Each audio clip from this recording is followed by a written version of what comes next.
Colombia publicó un informe sobre la corrupción en el gobierno Petro a propósito de los 2 años en curso y encontró que el escándalo de la Unidad Nacional de Gestión de Riesgo ha terminado por marcar el llamado gobierno del cambio. Está con nosotros Andrés Hernández, director ejecutivo de Transparencia por Colombia. Gracias por acompañarnos. Buenos días. Buenos días, Luis Carlos. Muchas gracias a ustedes por este espacio. Gracias por darnos unos minutos, doctor Andrés. A ver, ustedes cuando dicen que esto ha terminado de cambiar el gobierno del cambio, ¿a qué se refieren, doctor Hernández? Este gobierno arrancó con una promesa y una expectativa muy alta frente a la lucha contra la corrupción. En campaña, recordemos que el presidente Petro hizo anuncios muy ambiciosos sobre temas asociados a luchar contra la corrupción sistémica, las mafias, apoyo a veedurías ciudadanas, el trabajo alrededor del mejoramiento de los sistemas de pesos y contrapesos, en fin, una gran cantidad de elementos. Varios de ellos luego quedaron en el plan de desarrollo, sobre todo la Estrategia Nacional de Lucha contra la Corrupción, que el gobierno está en proceso de formular.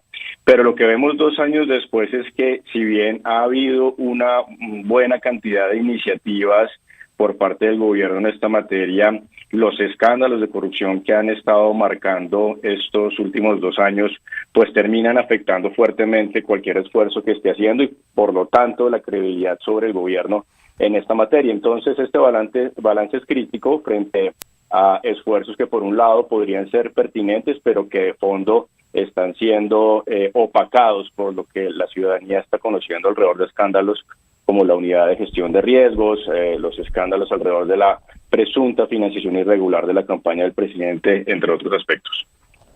Ustedes hablan de 57 acciones anticorrupción. ¿A qué se refieren? Nosotros hacemos un análisis de distintas iniciativas que instancias del gobierno nacional han emprendido en estos 2 años. Esas iniciativas pueden estar relacionadas, como lo dije antes, con compromisos que quedaron en el plan de desarrollo.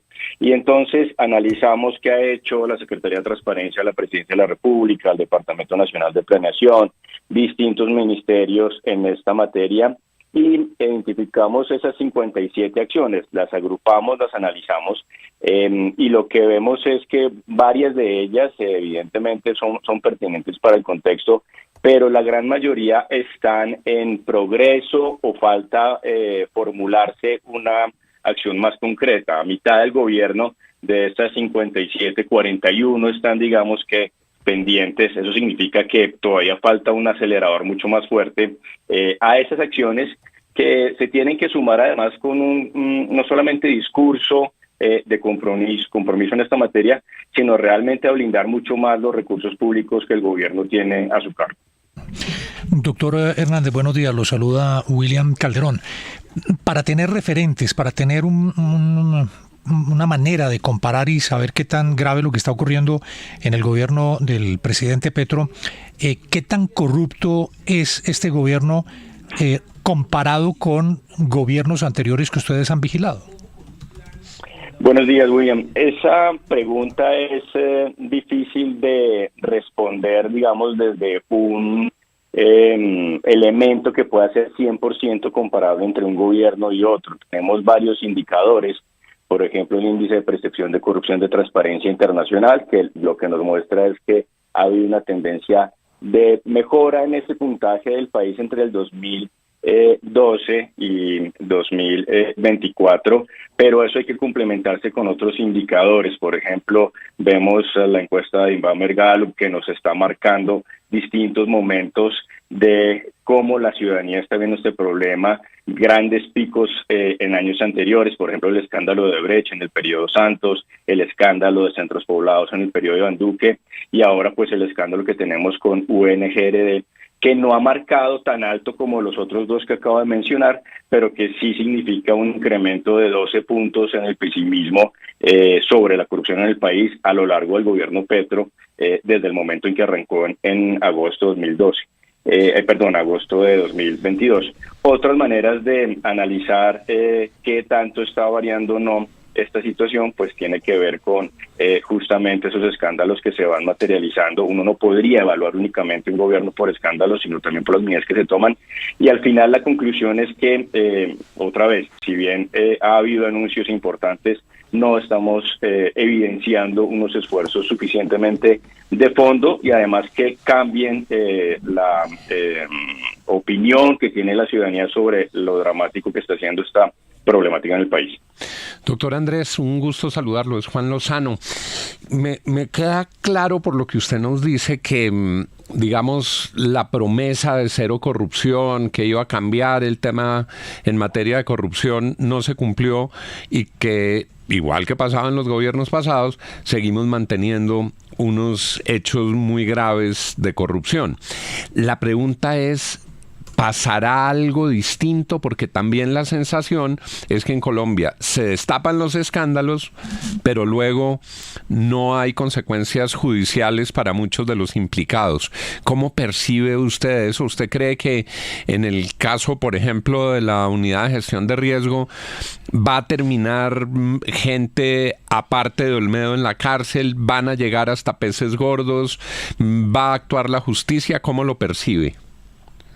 Buenos días, doctor Juan. Es una pregunta muy importante porque, otra vez, evaluar los esfuerzos anticorrupción es una tarea compleja porque hay que verlo desde lo técnico, desde lo político, desde lo preventivo, pero también muy importante este tema de la sanción, porque al final de cuentas la gente y las personas en el día a día lo que vemos es si pasa algo. Y cuando no pasa algo con esos grandes escándalos, pues es donde tenemos no solamente más pesimismo, sino más, por decirlo de alguna manera, oportunidad para que la corrupción se siga reproduciendo. Este es un escándalo muy grave de unas consecuencias pues muy amplias. Cada día, cada noticia nueva que sabemos de este escándalo, pues no solamente nos indigna más, sino que abre nuevas páginas. En el seguimiento que hemos hecho en Transparencia por Colombia sobre el escándalo, vemos que hay una acción positiva por parte principalmente de la Fiscalía, de la Corte Suprema de Justicia, también acciones importantes por parte de la Contraloría. Vemos que la justicia está avanzando en este caso.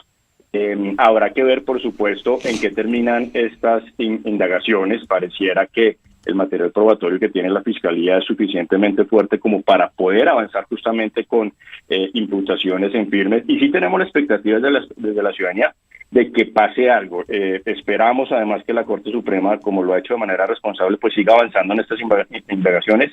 Y yo creo, y aquí quiero agradecer sobre todo el rol de los medios de comunicación, en que no soltemos la atención a este tipo de casos tan profundos para que realmente podamos de manera conjunta, sociedad civil, academia, periodismo, etcétera, seguir demandando esos resultados efectivos en materia de sanción, junto con, por supuesto, pedir al gobierno que no se vuelvan a abrir nuevas instancias de escándalos como lo que hemos visto en este caso. Sí, pero señor Hernández, usted dice que aunque es muy grave el escándalo de la UNGRD, ha opacado otras numerosas acciones de corrupción que ustedes tienen evidenciadas. ¿Cuáles son esos hechos de corrupción que no conocemos, que han sido opacados por el escándalo de la UNGRD? Denos casos concretos. Pues nosotros lo que estamos planteando es que estos escándalos lo que han hecho es opacar medidas que el gobierno viene avanzando. Una de ellas, por ejemplo, muy importante, que quedó en el plan de desarrollo, este gobierno asumió compromiso, fue haber radicado en el Congreso un proyecto de ley de protección a denunciantes de actos de corrupción, que incluye además, por ejemplo, la protección a periodistas, la protección a instancias del sector privado, un proyecto de ley muy innovador. Pero hoy en día el país está hablando del escándalo de la UNGRD y no está hablando de la importancia de que ese proyecto avance.